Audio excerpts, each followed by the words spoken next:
그러므로 너희는 가서 모든 민족을 제자로 삼아 아버지와 아들과 성령의 이름으로 세례를 베풀고 내가 너희에게 분부한 모든 것을 가르쳐 지키게 하라. 볼지어다 내가 세상 끝날까지 너희와 항상 함께 있으리라. 내가 너희에게 전한 것은 주께 받은 것이니 곧 주 예수께서 잡히시던 밤에 떡을 가지사 축사하시고 떼어 이르시되 이것은 너희를 위하는 내 몸이니 이것을 행하여 나를 기념하라 하시고 식후에 또한 그와 같이 잔을 가지시고 이르시되 이 잔은 내 피로 세운 새 언약이니 이것을 행하여 마실 때마다 나를 기념하라 하셨으니 너희가 이 떡을 먹으며 이 잔을 마실 때마다 주의 죽으심을 그가 오실 때까지 전하는 것이니라.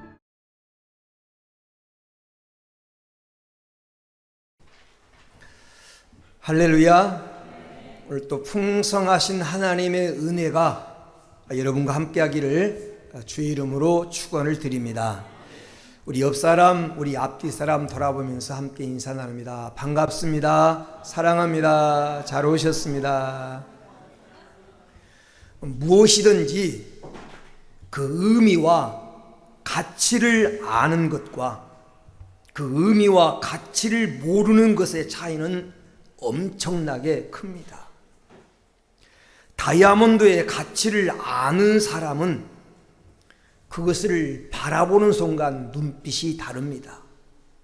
그러나 가치를 모르는 사람의 눈에는 다이아몬드가 그저 돌멩이일 뿐입니다. 성경 말씀, 하나님 말씀, 다시 말하면 십자가의 도의 가치를 모르는 사람은 성경을 아무리 들어도 십자가의 도를 설명해도 어리석게 보이고 미련하게 보이지만 하나님 말씀의 가치를 아는 사람, 믿음의 눈으로 하나님 말씀을 보고 들을 줄 아는 사람은 그 말씀이 얼마나 귀하고 은혜가 되는지 모릅니다.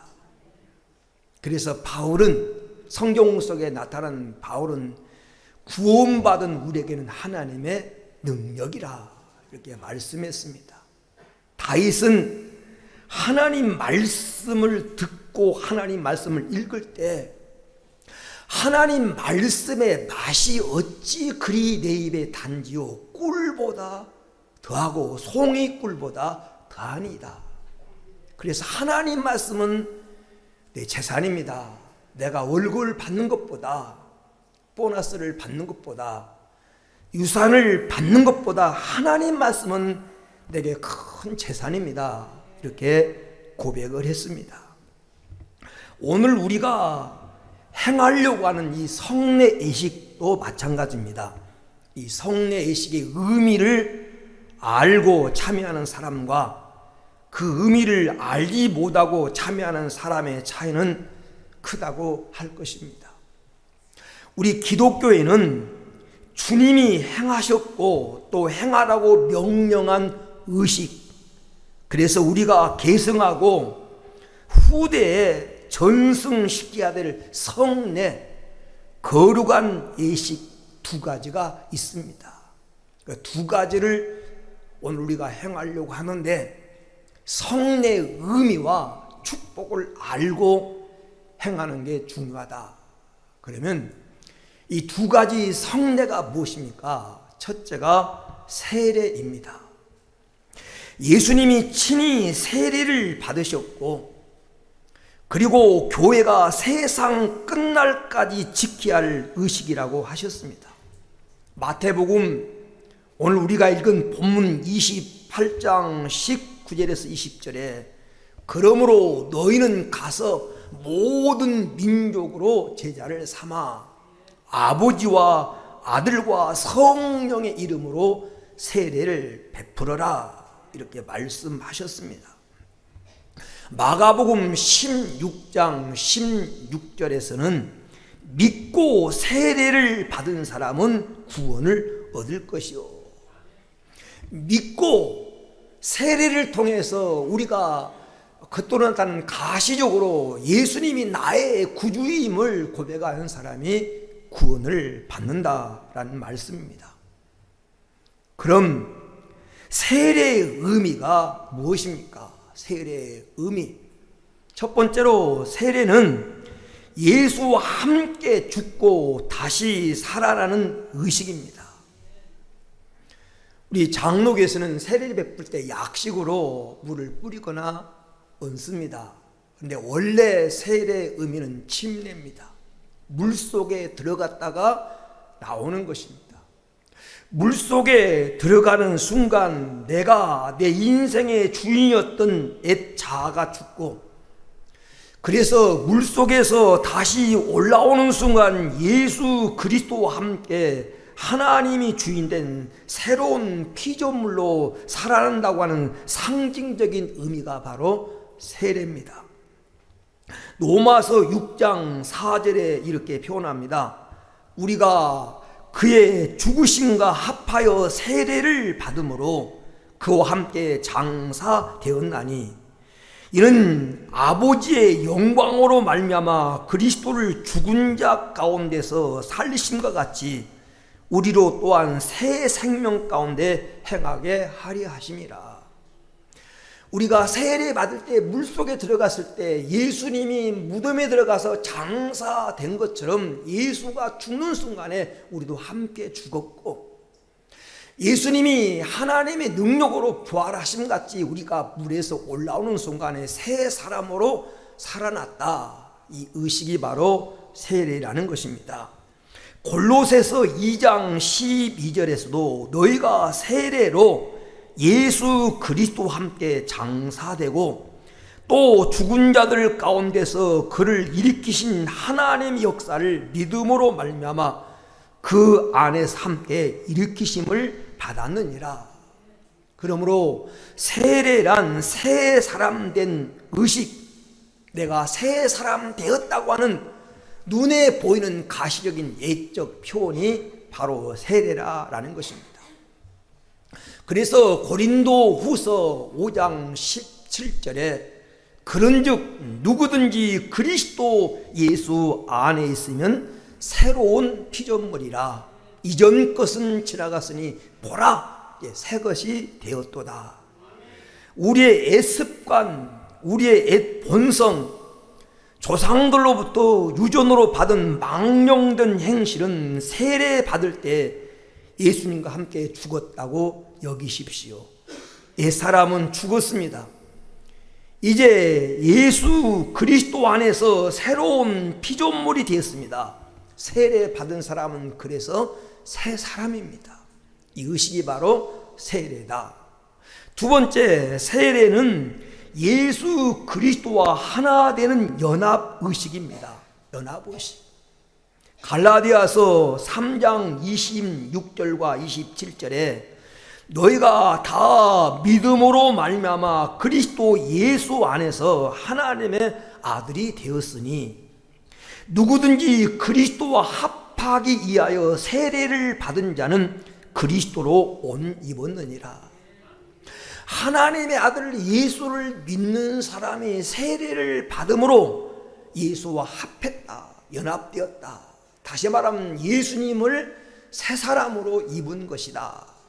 그래서 갈라디아서 2장 20절에는 내가 그리스도와 함께 십자가에 못 박혔나니 그런즉 이제는 내가 사는 것이 아니요 오직 내 안에 그리스도께서 사신 것이라. 이제 내가 육체 가운데 사는 것은 나를 사랑하사 나를 위하여 자기를 버리신 하나님의 아들을 믿는 믿음 안에서 사는 것입니다. 예수 믿고 세례 받은 사람은 예수님이 십자가에 죽을 때 우리도 같이 죽었습니다. 이제 우리가 사는 것은 내 안에 계신 예수로 사는 것이고, 그래서 예수님이 좋아하는 것을 내가 좋아하고, 예수님이 가려는 목적지가 나의 목적지가 돼야 되고, 예수님이 싫어하는 것을 내가 싫어하고, 예수님과 하나 된 몸이 바로 세례받은 성도의 삶이라는 것입니다. 세 번째, 성경에서 세례는 제3을 받았다고 하는 상징적인 의미입니다. 세례를 받았다고 하는 것은 우리 죄 문제가 해결되어서 죄에서 해방됐다는 의식입니다. 사도행전 2장 38절에 회개하여 각각 예수 그리스도의 이름으로 세례를 받고 제사함을 받으라. 그리하면 성령을 선물로 받으리니. 내가 예수 믿고 세례를 받는 것은 내가 예수 믿고 제사함을 받았다고 하는 내 죄 문제가 나를 지옥 가게 만들게 하고 나를 불행하게 만들게 하고 나를 하나님과 멀어지게 하는 이 죄 문제를 나는 완전히 해결받은, 나는 죄에서부터 해방받은 사람이라고 하는 의식이 바로 이 세례 의식이라는 것입니다. 그래서 주님이 행하라고 말씀하신 것입니다. 그리고 네 번째, 세례란 믿음의 가시적인 고백이다. 믿음의 공개적인 고백이에요. 누가 세례를 받습니까? 예수 그리스도를 구주로 고백한 사람, 이 사람이 세례를 받습니다. 그래서 아까 마가복음 16장 16절에 보니까 믿고 세례를 받는 자는 구원 얻을 것이요. 내가 믿는데, 예수를 믿는다고 하는 그 공개적인 선언이 모든 성도 앞에서 세례를 받는 것입니다. 마태복음 28장 19절에도 너희는 가서 모든 족속으로 제자를 삼아, 예수님을 닮고 예수님을 따라가는 제자들에게 세례를 베푸는 것입니다. 그러므로 세례란 내가 예수를 나의 구주로, 하나님을 나의 하나님으로 믿는 고백, 이 모든 사람 앞에서 공개적인 선언이 세례다. 나는 이제 하나님 자녀 되었다. 나는 이렇게 새롭게 살아가는 사람이 되었다. 라고 하는 공개적인 선언이 바로 세례입니다. 그래서 세례는 새 사람 된 의식이요, 이 인생을 새롭게 살아가는 새 출발의 기점이 되는 것입니다. 두 번째로, 여러분, 이 세례 받은 자가 가진 세례자의 특권이 뭡니까? 세례자의 특권과 사명이 있습니다. 세례자가 가진 특권은 이제 가시적인 교회, 이 공동체 교회의 공동체 회원이 되는 것입니다. 그래서 공동의에 참여할 권한이 주어지고, 공동의에 참여해서 어떤 교회에 결정하라는 의사권이 주어지고, 그리고 다른 사람 장로나 권사나 후임자를 택할 때 내가 선고할 권리가 주어지고, 그리고 내가 장로가 되고 권사가 되고 교회 일꾼이 되는데 나갈 수 있는 피선거권이 주어지는 권리가 주어진다라는 권리가 주어져요. 교회 교인으로서 세례 교인에겐 권리가 주어집니다. 그리고 두 번째로는 성찬권이 주어지는 겁니다. 이제 성찬에 참여할 권리가 주어진 겁니다. 교회가 교리로서 정한 그런 권리가 주어진다. 이것이 이제 세례를 받은 자의 특권입니다. 그리고 두 번째는 예수 그리스도를 닮아가야 됩니다. 예수 그리스도를 닮아가야 돼요. 그래서 마태복음 오늘 28장 20절에 가르쳐 지키게 하라. 가르쳐 지키게 하라. 내가 너에게 분부한 모든 것을 가르쳐 지키게 하라. 이 말은 세례 받은 자로 하여금 예수님을 닮아가도록 가르쳐라. 세례 받은 자의 조건이 뭐냐면, 의무가 뭐냐면 예수님을 닮아가는 겁니다. 성경 로마서 6장 11절에서 13절 말씀에 이와 같이 너희도 너희 자신을 죄에 대하여는 죽은 자요, 그리스도 안에서 하나님에 대하여는 산 자로 여길지어다. 그러므로 너희는 죄로 너희 죽을 몸을 왕노릇 하지 못하게 하여 몸의 사욕을 순종치 말고, 또한 너희 지체를 불의의 무기로 죄 내주지 말고, 오직 너희 자신을 죽은 자 가운데서 다시 산 자같이 하나님께 드리며 너희 지체를 의의 무기로 하나님께 드려라. 이게 세례 받은 자에게 주신 명령입니다. 너희는 이제 죄에 죽었다. 그러므로 너희 몸을 불의의 무기로 제드려서 제 종로로 마귀의 종로로 하지 말고 이제 하나님께 드려서 의의 병기로 하나님께 쓰여지는 일꾼이 되라. 이 의문을 잘 기억하고 오늘 세례 교인답게 살아가는 은혜가 있게 되기를 주의 이름으로 축원을 드립니다. 두 번째가 거룩한 성례 중에 교회가 가지고 있는 예식이 바로 성찬 예식입니다. 성찬 예식. 이 성찬 예식은 예수님께서 잡히시기 전날 밤에 제자들과 처음으로 행하셨던 것이고, 누가복음 22장 19절에 보면 주님께서 행하라고 너희가 이 일을 행하여 나를 기념하라. 예수님이 행하라고 우리에게 명령하신 예식이 바로 성찬 예식입니다. 그래서 바울은 오늘 우리가 읽은 본문 말씀 속에 이 성찬 예식을 설명하면서 고린도전서 11장 24절에 내가 너에게 전하는 것은 주께 받은 것이니 이를 행하여 나를 기념하라 하셨다라고 말씀합니다. 여러분, 성찬 예식은 사람에 의해서 만들어진 제도가 아니라 친히 주님께서 제정하셨고 주님께서 처음으로 이 예식을 행하셨고 사도들이 이를 받아서 행했고 오늘 우리가 받았으며 앞으로도 주님이 오시는 그날까지 계속 돼야 될 예식이 바로 이 성찬 예식이다라는 것입니다. 그러면 우리가 매년 성찬식을 행하는데 성찬식 속에 들어있는 여러분 의미가 무엇입니까? 첫째로 성찬 속에는 축복이 들어있습니다. 축복. 성찬 속에 들어있는 것은 축복입니다. 성찬식을 영어로 유카리스트라고 그러는데 이 말은 축복, 감사, 기도라는 의미가 포함되어 있습니다. 고린도전서 11장 24절에 축사하시고 저에게 떼어주셨다. 이 축사라고 하는 말이 축복하고 감사하면서 떡을 떼어주시면서 이건 내 몸이다 라고 주님이 말씀하셨습니다. 마태복음 26장 26절에는 축복하고 예수님께서 떡을 떼어주셔서 축복하시고 제자들에게 떡을 떼어주시면서 내 몸이다 받아 먹어라 이렇게 말씀하셨어요. 그러므로 여러분 성찬 속에는 축복이 들어있습니다. 우리를 축복하시는 복이 들어있어요. 우리가 잘 되기를, 우리가 행복하기를, 우리가 영원하기를 바라는 주님의 축복이 성찬 속에 들어있습니다. 그러므로 성찬 예식은 주님이 축복해 주시는 시간입니다. 우리로 말하면 하나님께 복을 받는 시간입니다. 두 번째, 성찬 속에는 감사가 들었습니다. 감사. 유카리스트라고 하는 말씀 속에는 감사 기도라는 뜻입니다. 성찬 속에는 감사가 들어있어요.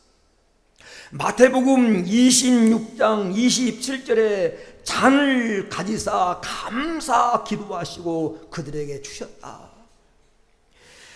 성찬은 예수님의 피, 예수님이 우리에게 몸을 주는 시간인데 감사하면서 감사 기도하고 감사함 주셨어요.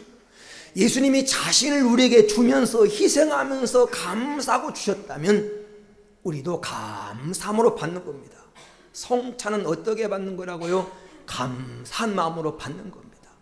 감사함으로 받는 시간 되기를 주의 이름으로 축원을 드립니다. 세 번째, 성찬 속에는 희생이 들어있습니다. 희생. 마태복음 26장 28절에 이것은 제사함을 얻게 하려고 많은 사람을 위하여 흘리는 바 나의 피 언약의 피니라. 주님이 지금 성찬을 행하면서 제자에게 잔을 나눠주면서 이것은 너희로 하여금 제사함을 얻게 하려고 내가 흘린 피, 나의 피, 언약의 피다. 예수님이 생명을 희생해서 우리의 죄를 사해 주신 하나님의 언약이 들어있는 희생의 피다는 겁니다. 성찬을 받을 때 주님을 기념하라. 기념하라는 건 기억하라는 거예요. 주님이 나에 위해서 생명을 주셨지. 예수님 때문에 내가 살게 되었지.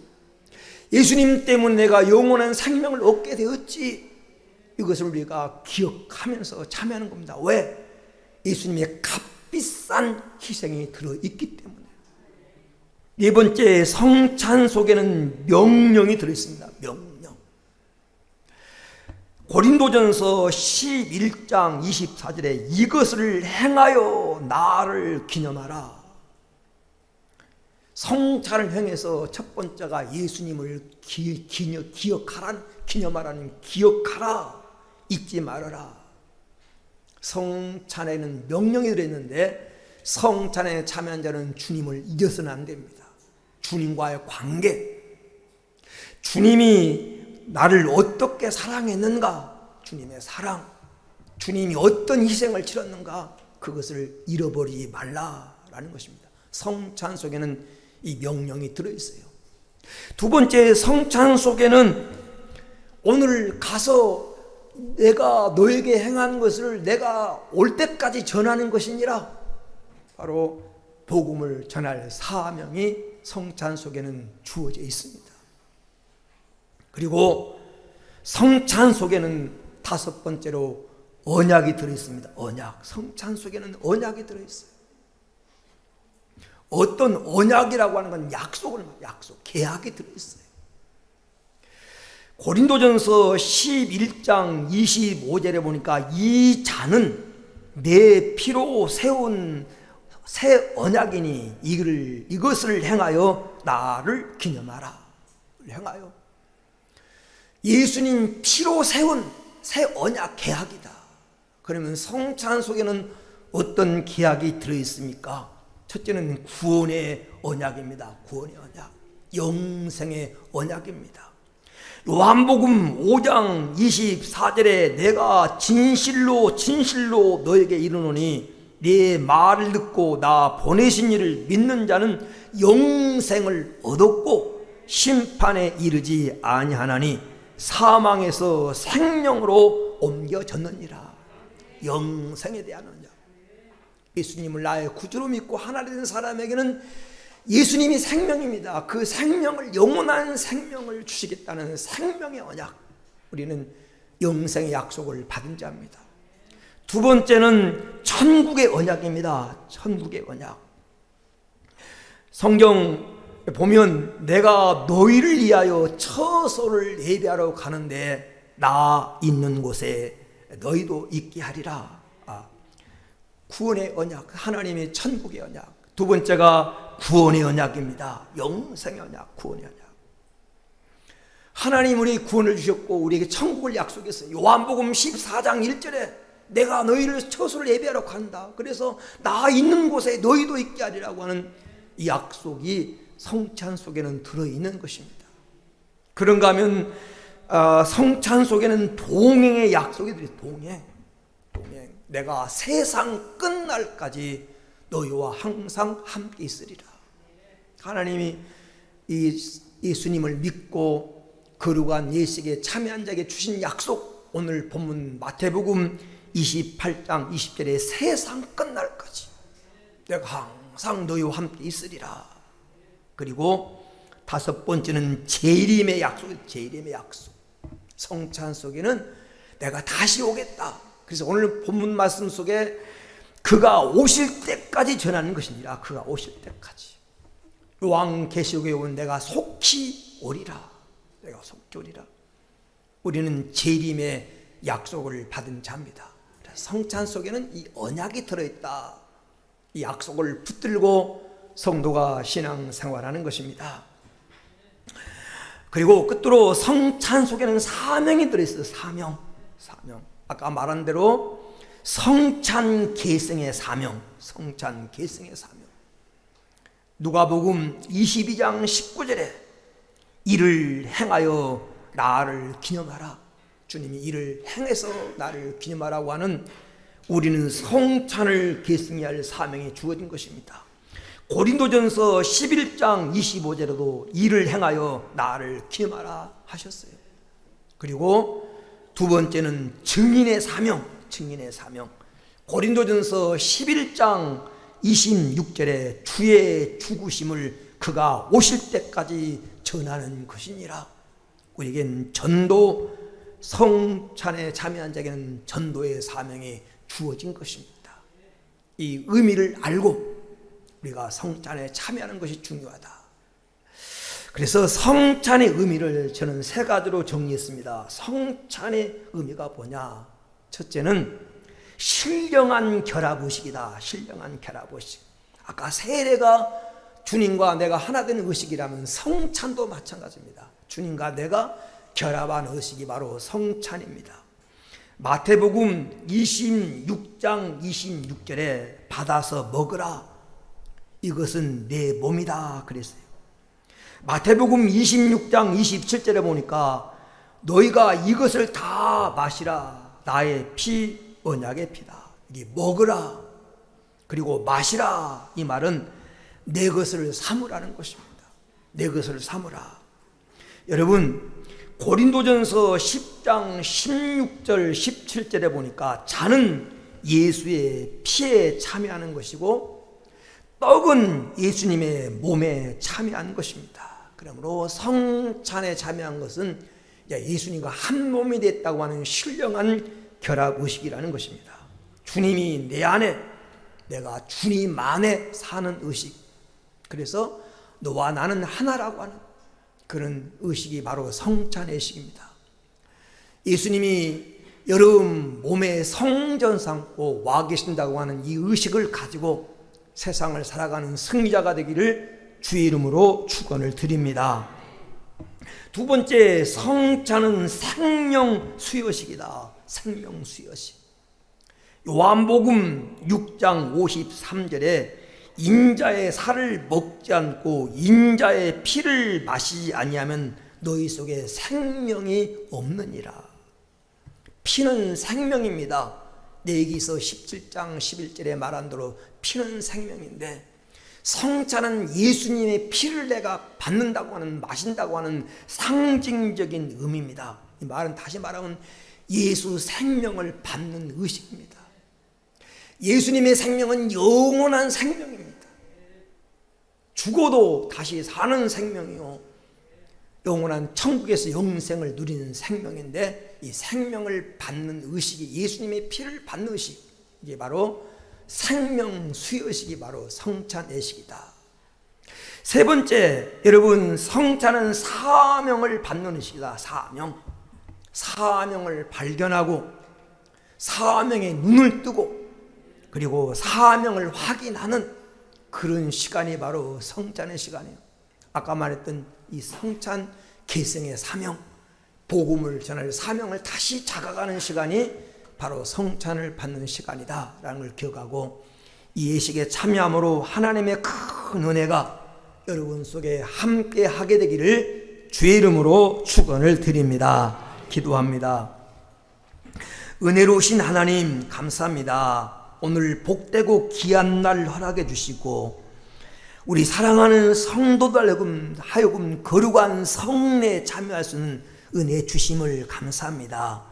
이 성찬 예식을 통하여 다시 한번 사명을 깨닫고 사명 속에 들어있는 축복을 깨닫고 그것을 내 것으로 삼으며 살아갈 수 있는 은혜를 허락하여 주옵소서. 거룩하신 예수님의 이름으로 기도 올리옵나이다. 아멘.